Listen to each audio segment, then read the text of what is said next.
Hello everyone, I'm Mary Rose Corrigan, Public Health Specialist for the City of Dubuque with the July 22nd, 2020 COVID-19 update from the Dubuque County Public Health Incident Management Team.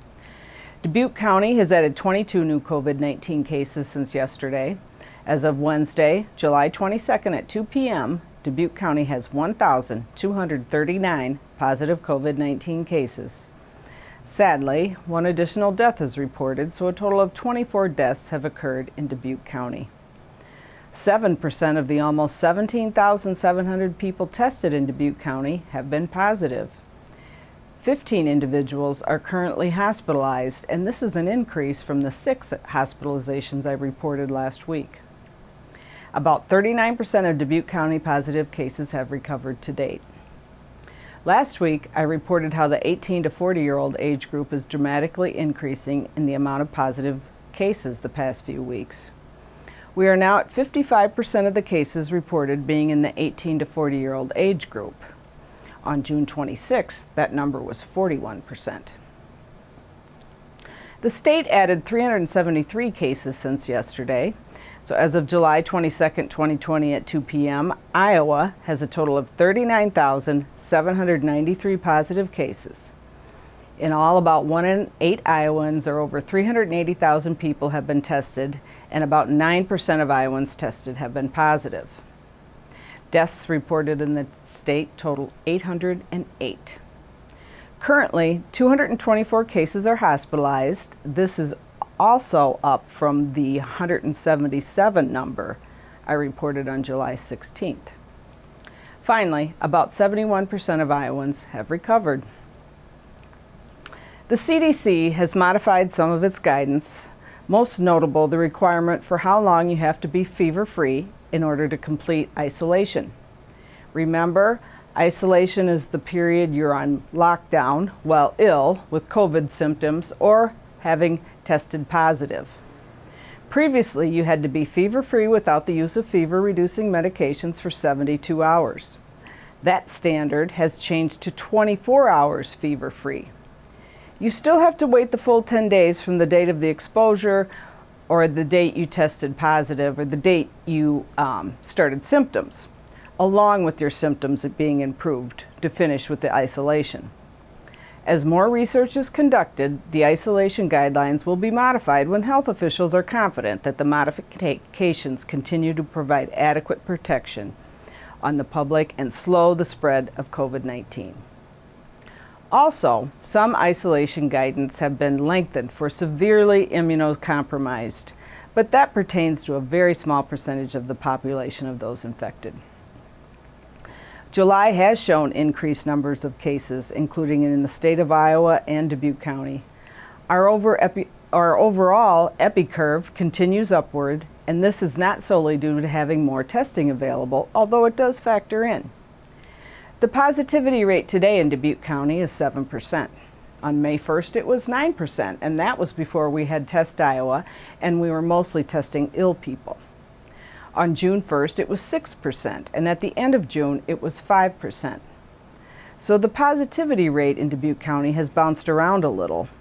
Today, remember, I reported 7% positivity rate. But as I stated before, the increased cases most likely were, at least at first, the effects of decreased restrictions proclaimed by the Governor Reynolds beginning in mid and late May, along with the result of improper isolation and quarantine by many that have been exposed or infected, who continued to be out in the community before they completed the isolation and quarantine requirements. And I know these guidelines can be complicated, especially since they change without notice, like the ones I explained today regarding being fever-free for 24 hours versus the previous 72-hour requirement.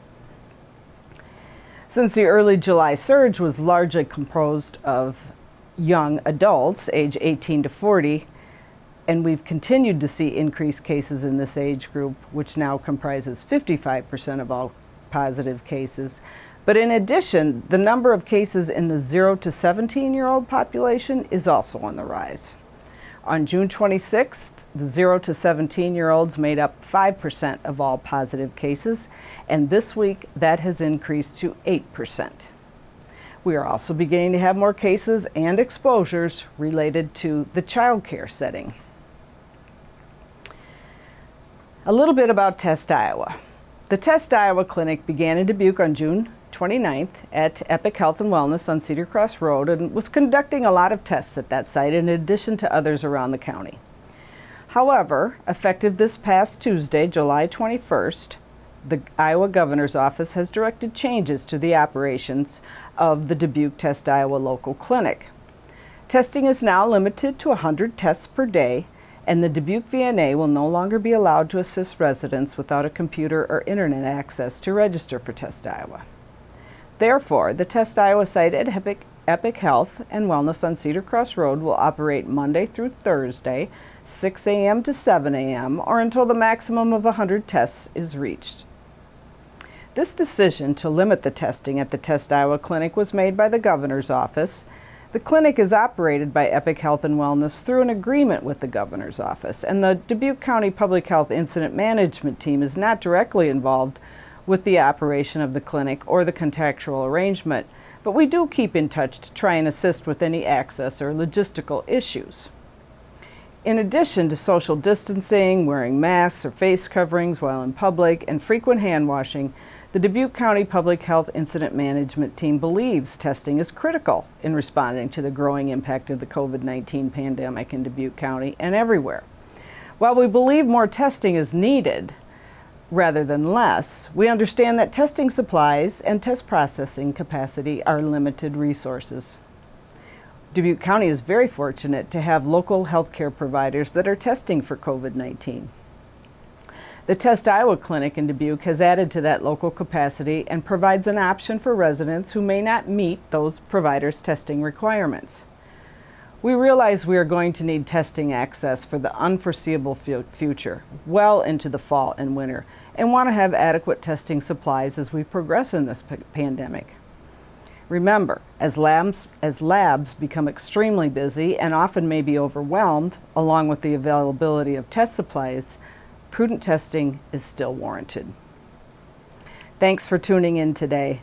I presented a lot of statistics and numbers to show you all the more reason to be safe and practice proper public health measures and not put ourselves in an unsafe COVID-19 situation. Because remember, we continue to all be in this together.